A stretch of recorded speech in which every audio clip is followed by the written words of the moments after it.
ওকে, আমাদের টপিক হচ্ছে material requirement planning.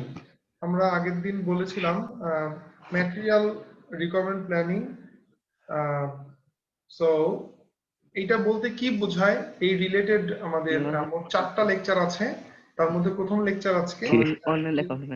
এর এগেইনস্টে আমরা বেশ কিছু টার্মস জানবো, যে প্রসেস গুলো আছে ম্যাটেরিয়াল রিকোয়ারমেন্ট প্ল্যানিং এর, সেগুলো সম্পর্কে আমরা জানবো।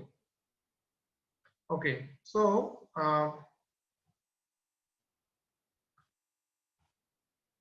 আমরা দেখি ম্যাটেরিয়াল রিকোয়ারমেন্ট প্ল্যানিংটা কি। A dependent demand technique that uses a bill of material, inventory, expected receipts, and a master production schedule to determine material requirement. আচ্ছা, তাহলে কি বলা আছে এখানে? একটা ডিপেন্ডেন্ট ডিমান্ড টেকনিক। ডিমান্ড দেয়া মানে কি আসলে? ডিমান্ড দেয়া মানে হলো যে আমি কাউকে কোনো কিছু বা কোনো প্রতিষ্ঠানের কাছ থেকে কিছু কিনছি, এটাই কিন্তু ডিমান্ড দেয়া। সাপোজ আমি অফিস থেকে একটা পেজ চাইবো, আমি অফিসে বললাম একটা পেজ লাগবে, এটাই কিন্তু ডিমান্ড দেয়া। ঠিক আছে?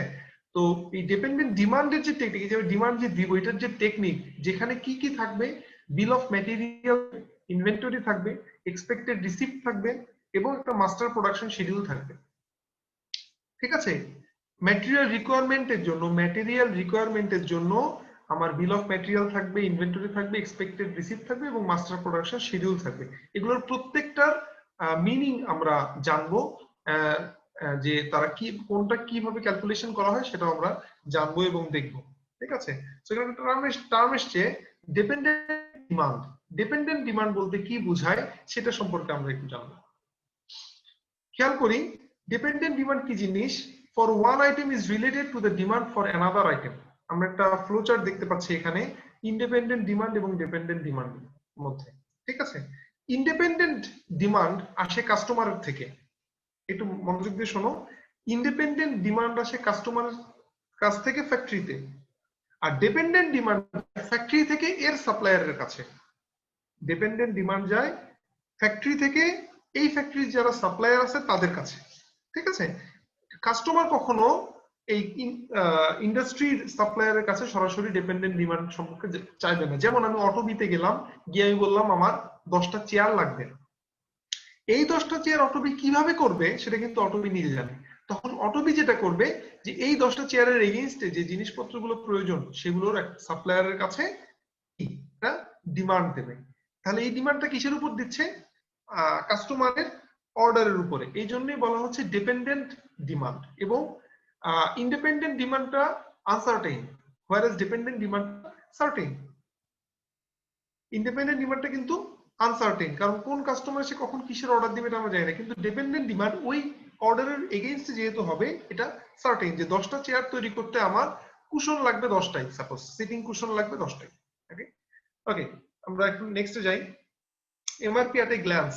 আমি যদি পুরো ম্যাটেরিয়াল রিকোয়ারমেন্ট প্ল্যানটাকে যদি আমি একসাথে দেখতে চাই, তাহলে কি কি দেখতে পারি এখানে?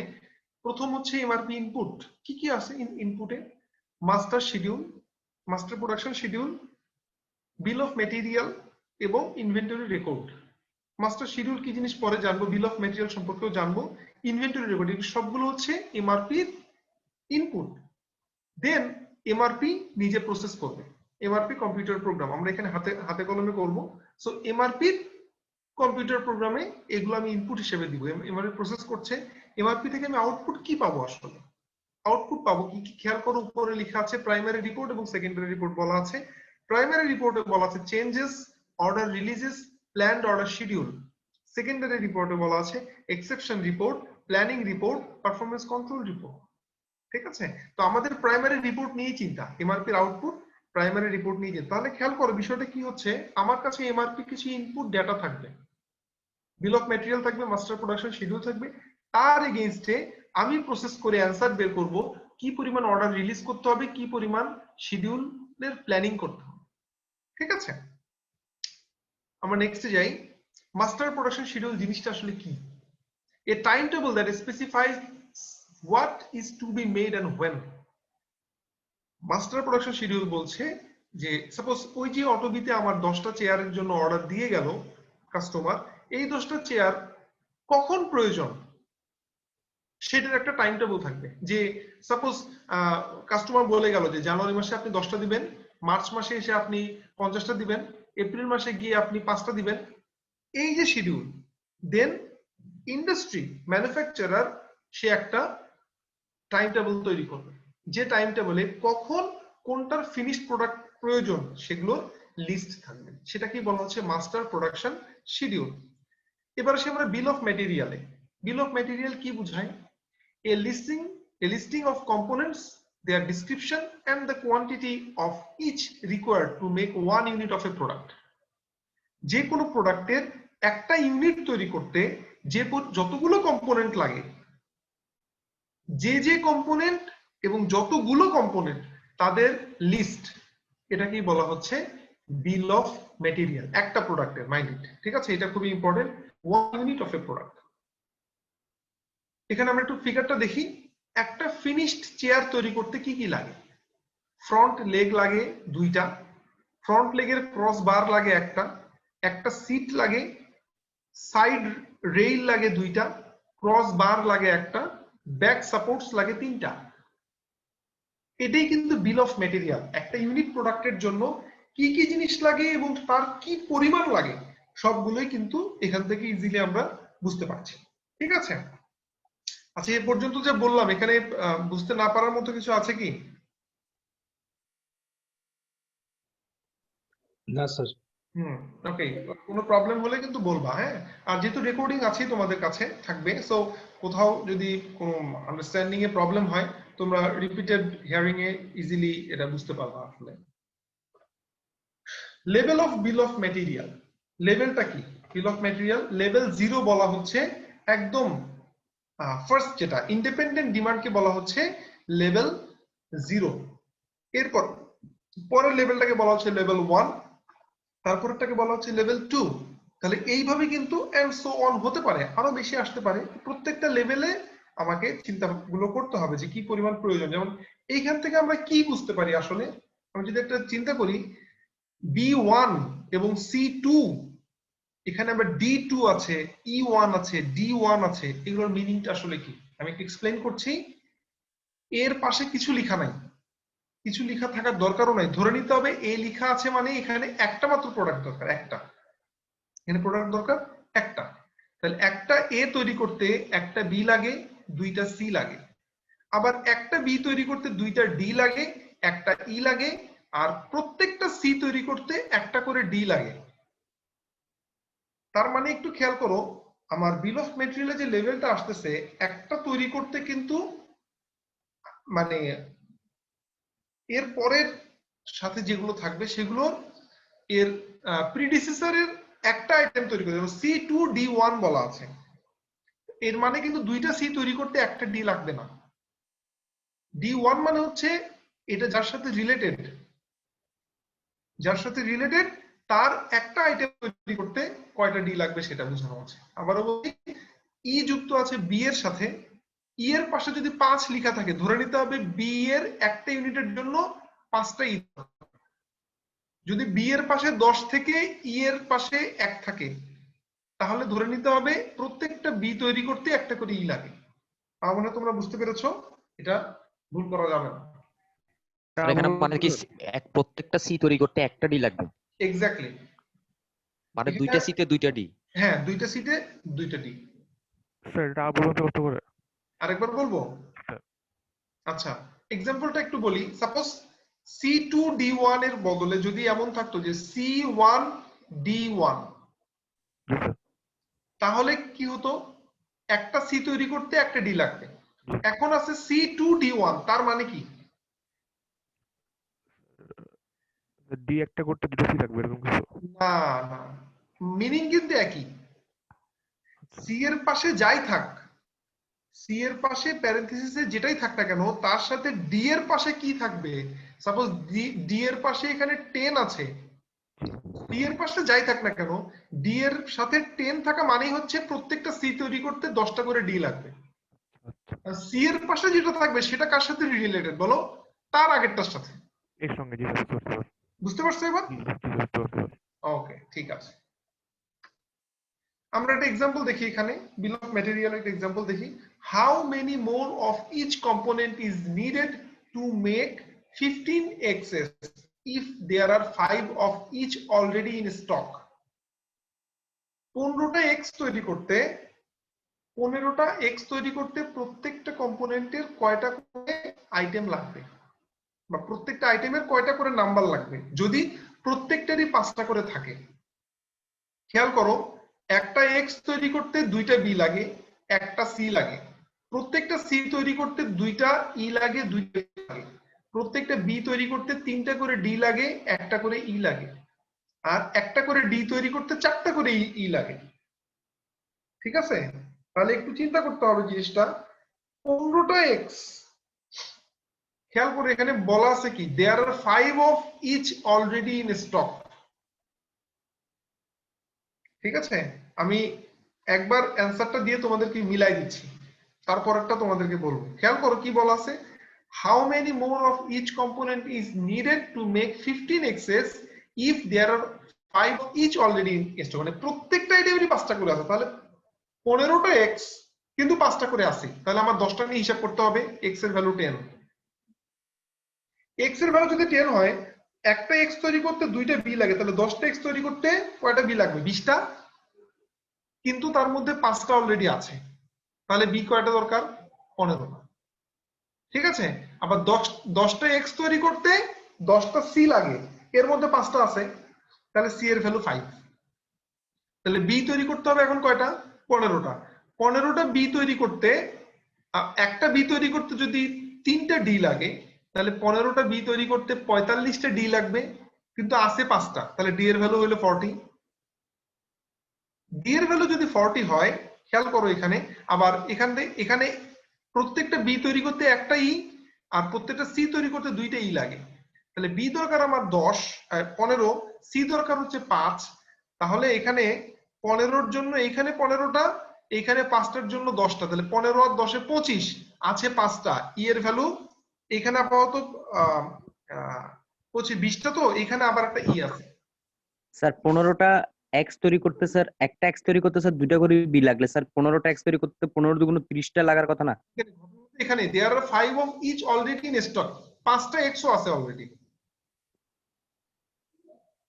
আচ্ছা স্যার 5টা এক্স আছে তার মানে 10টা এক্স লাগবে 10টা এক্স লাগবে তাহলে 10টা এক্স তৈরি করতে 20টা বি 20টা লাগার কথা লাগবে আচ্ছা আচ্ছা স্যার বুঝছি স্যার এখন হ্যাঁ ওকে তাহলে খেয়াল করো এইখানে একটু হিসাবটা লিখে রাখতে পারো তোমরা হিসাবের সুবিধার জন্য যে বি দরকার 15টা বি এর জন্য আমার ই দরকার তাহলে 15টা আর 5টা সি এর জন্য ই দরকার হচ্ছে 10টা তাহলে 15 আর 10 এ 25 এখানে লাগলো হচ্ছে 25টা তারপরে আবার খেয়াল করো ডি প্রয়োজন আমি হিসাব করছি 40টা প্রত্যেকটা ডি তৈরি করতে 4টা করে ই লাগে তাহলে 4 ইনটু কত 40 4 ইনটু 40 কত হয় 160 ঠিক আছে তাহলে 160 আর 25 এ কত হলো 185 কিন্তু 5টা আমার অলরেডি স্টকে আছে তাহলে 5 বিয়োগ দিলাম হলো 180 আর প্রত্যেকটা সি তৈরি করতে 2টা করে এফ লাগে তাহলে 5টা সিতে 10টা এফ অলরেডি 5টা আছে তাহলে 5টা এফ এটা বুঝতে পারছো তোমরা জি স্যার বুঝতে পারার কথা ঝামেলা হওয়ার কথা না ওকে এবার আমরা एग्जांपल 2 তে যাই খেয়াল করো যদি 8টা করে থাকে তাহলে কি হবে আসলে একই জিনিস জাস্ট আগে যেটা হিসাব ছিল সেখানে প্রত্যেকটা থেকে 8টা করে বাদ দিবে এখন 15 থেকে 8 বাদ দিলে x দরকার হচ্ছে 7টা 7 প্রত্যেকটা x তৈরি করতে 2টা করে b লাগে তাহলে 7টা কত 7 দুগুণ 14 8টা আছে তাহলে b দরকার 6টা স্যার এখানে স্যার এখানে স্যার একটা প্রশ্ন ছিল স্যার বলো স্যার এখানে স্যার ই ডি যেগুলো আছে স্যার এগুলো যদি সরাসরি আমি মানে এগুলো কি ইমিডিয়েট সাথে যেরকম দেওয়া আছে ওইটার সাথে কম্পেয়ার করে আমি হিসাব করব নাকি সরাসরি এটা এক্স এক্স এর এক্সপেক্ট হিসাব এক্স এর সাথে হিসাব করে তুমি পারবা না ইমিডিয়েটটার সাথে তুমি হিসাব করবে আচ্ছা স্যার ঠিক আছে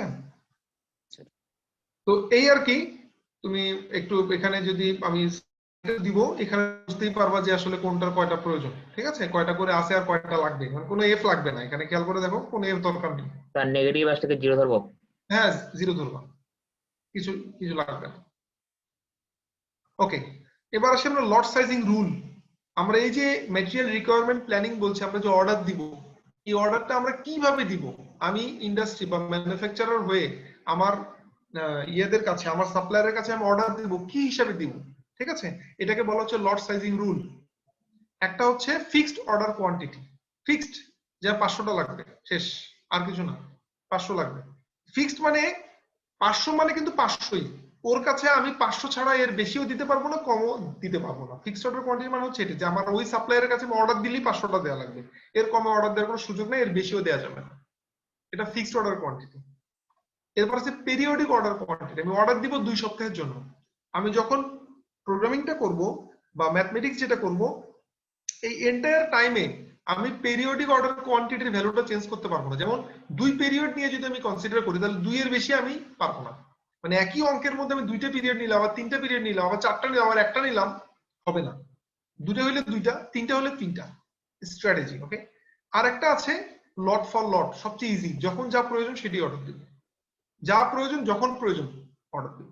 ঠিক আছে, এই গেল লট সাইজিং রুল। এটা নিয়ে আরো পরে এক্সপ্লেইন হবে যখন আমরা ম্যাথ কমপ্লিট করবো তখন। স্যার পিরিয়ডিক অর্ডারে কি মানে কোয়ান্টিটিটা কি চেঞ্জ করা যাবে, মানে কোয়ান্টিটি তো চেঞ্জ হবেই, কোয়ান্টিটি তো চেঞ্জ হবে, কোয়ান্টিটি নিয়ে কোনো সমস্যা নেই। পেরিয়ডিক অর্ডার কোয়ান্টিটিতে শুধু পিরিয়ড নিয়ে চিন্তা। আমার 2 সপ্তাহে যদি 500 লাগে 500 অর্ডার দেবো, যদি 2 সপ্তাহে 1000 লাগে 1000 অর্ডার দেবো। জি স্যার। আর ফিক্সড অর্ডার কোয়ান্টিটিতে 500 মানে 500, এখানে কোনো চেঞ্জ নেই। জি স্যার। ওকে, এবার আমরা আসি লিড টাইম। এটা খুবই ইম্পর্টেন্ট, আমি যখনই অর্ডার দিব লিড টাইমটা আমাকে খেয়াল রাখতে হবে। ঠিক আছে, তো লিড টাইমটা কেন দরকার, আসলে লিড টাইমটা কেন প্রয়োজন সেটা একটু এক্সপ্লেইন করছি। খেয়াল করো, এখানে 10টা দিন বলি, 10টা উইক বলি, 10টা মাস বলি, সব একসাথে এখানে অ্যাকুমুলেট করা আছে। প্রথম থেকে দেখি, প্রকিউরমেন্ট। আমি যেখানে অর্ডার দিলাম তারা প্রথমে জিনিসটা কিনবে, মানে সাপ্লায়ার যারা, তারা প্রথমে জিনিসটা কিনবে, তারা সেটা ফ্যাব্রিকেট করবে, দেন তারা সাব অ্যাসেম্বল করবে, দেন আমি অ্যাসেম্বলিতে যাব।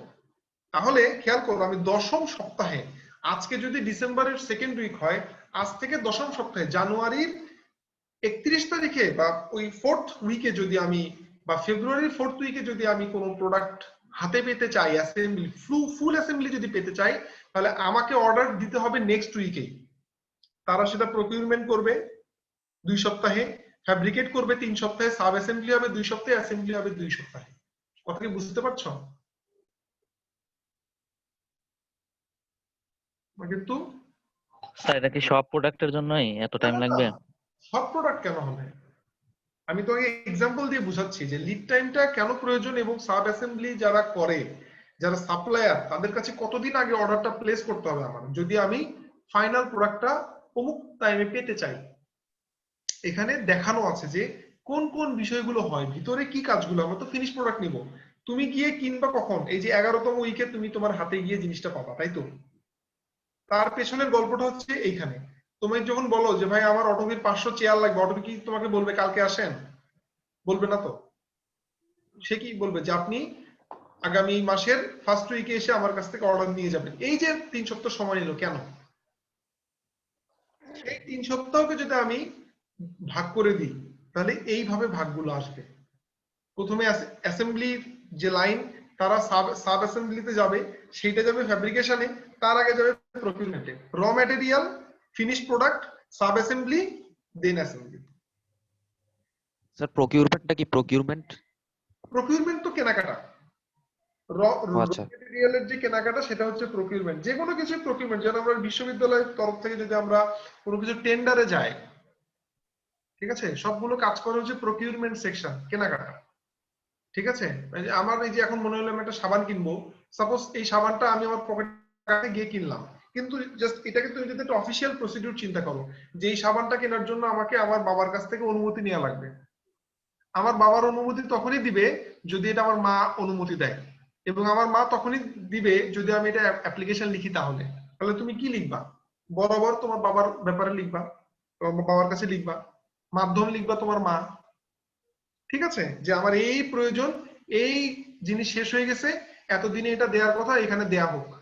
তোমার মা দেখে বললো যে না, এটা এত তাড়াতাড়ি শেষ হওয়ার কথা না, এটা বাদ হইলো না, ক্যান্সেল। আবার দেখে বললো যে না, এটা প্রয়োজন, হ্যাঁ ঠিক আছে, এখন বাজেট অ্যালোকেশন করতে হবে, এত টাকা নাই, এটা দাম বেশি হয়ে গেছে, দাম এটা কমাইতে হবে, এত দাম দিয়ে জিনিস কেনা যাবে না, কম কম দাম দাও। ওই সিগনেচার দেখে তোমার বাবা বললো যে হ্যাঁ এটা ঠিক আছে, আমি বাজেট এখন ছাড়বো, ঠিক আছে, ওকে ডান। কথা বোঝা যাচ্ছে? জি স্যার।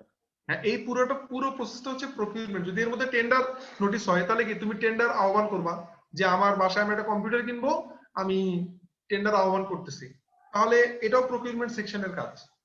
ওখানে 5 জন লোক এসে করবে, কেউ বলবে আমি এই কনফিগারেশনের জিনিস 30,000 টাকায় দিব, কেউ বলবে সেম কনফিগারেশন 35,000 টাকায় দিব, কেউ বলবে 40,000 টাকায় দিব।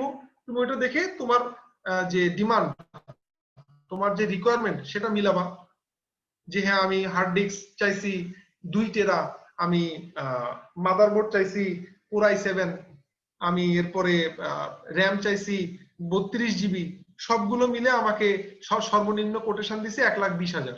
ডেফিনেটলি তুমি সেটা নিবা। জি স্যার। ঠিক আছে, তো এই এই বিষয়টাই হচ্ছে তোমার প্রকিউরমেন্ট। এগুলো কেনার পরেই না তুমি কাজ শুরু করতে পারবে, তার আগে তো শুরু করতে পারবে না। এই হলো লিড টাইম নিয়ে আলোচনা। আমরা অ্যাসেম্বলি টাইম চার্ট নিয়ে একটু বলি। এখানে খেয়াল করো তাহলে তোমাদের আরেকটু ক্লিয়ার হবে কনসেপ্টটা। ফাইনাল অ্যাসেম্বলি এন্ড ইনস্পেকশন 9, 10, 11 শেষের 3টে সপ্তাহে ফাইনাল অ্যাসেম্বলি এন্ড ইনস্পেকশন যদি হয়, সাব অ্যাসেম্বলি এ আসতে সময় লাগে 6, 7, 8, সাব অ্যাসেম্বলি বি আসতে সময় লাগে 7, 8।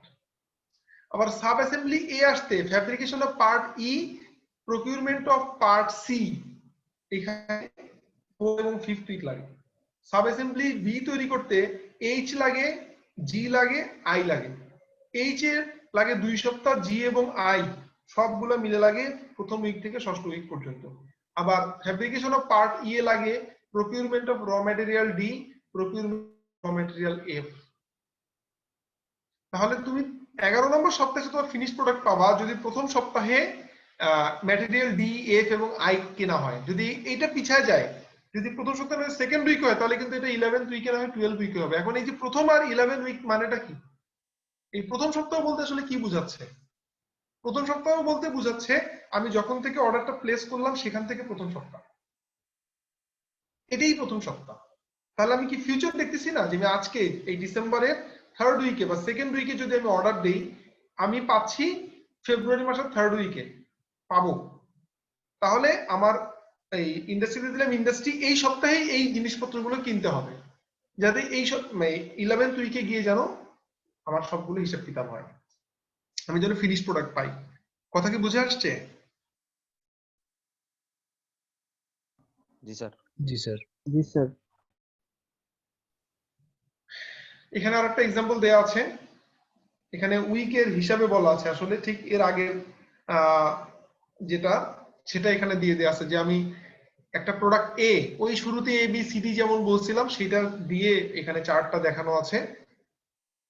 এ প্রোডাক্টের অ্যাসেম্বল হইতে লাগে 1 সপ্তাহ। এ প্রোডাক্টের একটা এর জন্য 2টা বি দরকার, 3টা সি দরকার। প্রত্যেকটা বি এর জন্য 2টা ডি লাগে এবং 2টা ই লাগে।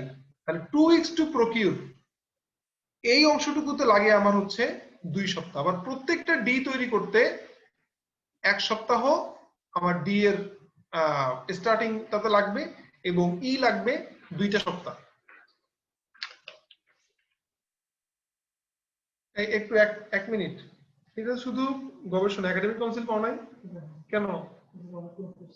পাবা না কেন? 28/3/2019 পরে একাডেমিক কাউন্সিল আসবে না কেন? আজব ব্যাপার। আচ্ছা আমি দেখতেছি, ঠিক আছে। তাহলে সরি, এইভাবে খেয়াল করে দেখো, প্রত্যেকটার সাথে এক একটার সাথে একটা কিন্তু জড়িত। খেয়াল করো, এইখানে ই তৈরি করতে 2 উইক, এখানেও কিন্তু ই তৈরি করতে 2 উইক। একটা ই তৈরি করবে 1 সপ্তাহে, আর একটা ই তৈরি করবে 2 সপ্তাহে, সেটা কিন্তু হবে না। খেয়াল করো, এখানে D1 উইক, এখানেও কিন্তু D1 উইক। ঠিক আছে, এইভাবে আসলে আমার প্রসেসিং গুলো সামনের দিকে যায়। যে এখানে তোমার একদম চার্টের শুরুতে লেখা আছে completed here's of production can begin, এই জায়গায় ডি এবং ই এর প্রকিউরমেন্টের কাজ শেষ, এই জন্য এখান থেকে বি এর প্রোডাকশনটা শুরু হবে। বি যখন শেষ হবে, এখানে যখন সি শেষ হবে, তখন বি এবং সি যখন শেষ, তখন এ এর প্রোডাকশন আরম্ভ হবে। কথা বুঝে আসছে? জি স্যার। ওকে, জি স্যার। হ্যাঁ, তো মোটামুটি আমার আজকের ক্লাস লেকচার এতটুকুই। আমরা আজকে এমআরপি সম্পর্কে জানলাম, এমআরপি টার্মস গুলো সম্পর্কে জানলাম, লট সাইজিং রুলটা জানলাম, বিল অফ ম্যাটেরিয়াল জানলাম, এই দুটো খুবই important, bill of material, lot sizing rule, এবং আমরা কিভাবে ক্যালকুলেট করব আমার প্রিডিসেসরের সাথে আমার ইয়েটা কেমন হবে, রিলেশনটা কেমন, সেটা আমাকে অবশ্যই কনফার্ম করতে হবে, না হলে আমি পরে অর্ডার দেওয়ার সময় গ্যাঞ্জামে পড়বো। ঠিক আছে? তো এই স্যার হ্যাঁ বলো। স্যার আমার একটা স্যার প্রশ্ন ছিল, সেটা হচ্ছে স্যার আগের যে ম্যাথ এক্সাম্পলটাতে স্যার ওই বলা ছিল যে এক্স এর 15টার জন্য প্রত্যেকটার 8টা করে শেষ হয়ে যাবে। তাহলে স্যার যদি হচ্ছে স্যার ওই 15টার মধ্যে যদি এক্স এর 8টা শেষ হয়ে যায়, তাহলে ওই প্রত্যেকটার জন্য 8টার জন্য 8টা শেষ হয়ে যাবে না? মানে 15টা যে 8টা শেষ হইলো, 15টার জন্য 8টা, দাঁড়াও, এই তো ম্যাথ না, বলো। অথবা স্যার আগেরটা মানে আচ্ছা বলো, হ্যাঁ এটাতে বলো কি অবস্থা। মানে স্যার এখানে যে এক্স এর যে স্যার 15টার মধ্যে স্যার এই 5টা শেষ হয়ে গেল। হ্যাঁ, তো এখন হচ্ছে স্যার এই 5টার মধ্যে প্রত্যেকটারই আবার 5টা থাকার কথা ছিল না স্যার? মানে আবার ওই 10টার জন্য আমি আবার 5টা করে কেন বাদ দিব? আচ্ছা না, যেটা আছে, খেয়াল খেয়াল একটা জিনিস, এক্স এর মধ্যে যে 5টা আছে, যে এক্স এর যে 5টা আইটেম অলরেডি আছে, ওই 5টার মধ্যে তো সবগুলো রয়ে গেছেই, সেটা বাদ দিয়েও স্টকে প্রত্যেকটার 5টা করে আছে। ও আচ্ছা, মানে মনে মানে করো, স্যার ওই 5টার সাথে আর সম্পর্ক নাই বাকিগুলোর? না না না না না, কারণ এটা তো অলরেডি ফিনিশ প্রোডাক্ট, এখানে তো সবগুলো আচ্ছা স্যার, অ্যাসেম্বল হয়েই ফিনিশড হিসেবে আছে, এগুলো তো আর স্টকে নাই। স্টকে থাকা মানে কি, আমার কাছে স্পেয়ার আছে। আচ্ছা স্যার, মানে স্যার একটু ঘুরাই দিল আর কি হ্যাঁ, জিনিসটাকে। এই আর কি। তো এত জটিল থাকবে না, এত জটিল থাকবে না, জাস্ট একটু আন্ডারস্ট্যান্ডিং এর জন্য আগের জন্য, এত এত জটিল থাকবে না, আচ্ছা এই স্যার, আর কি। তো ঠিক আছে, তাহলে মোট 110 জন আছো, আমার কাছে এটা রেকর্ডিংটা থাকলো, মানে এটার ক্লাসের ক্লাস রেকর্ডটা থাকলো, আমি অ্যাটেন্ডেন্স এখান থেকে নিয়ে নিব। ঠিক আছে স্যার।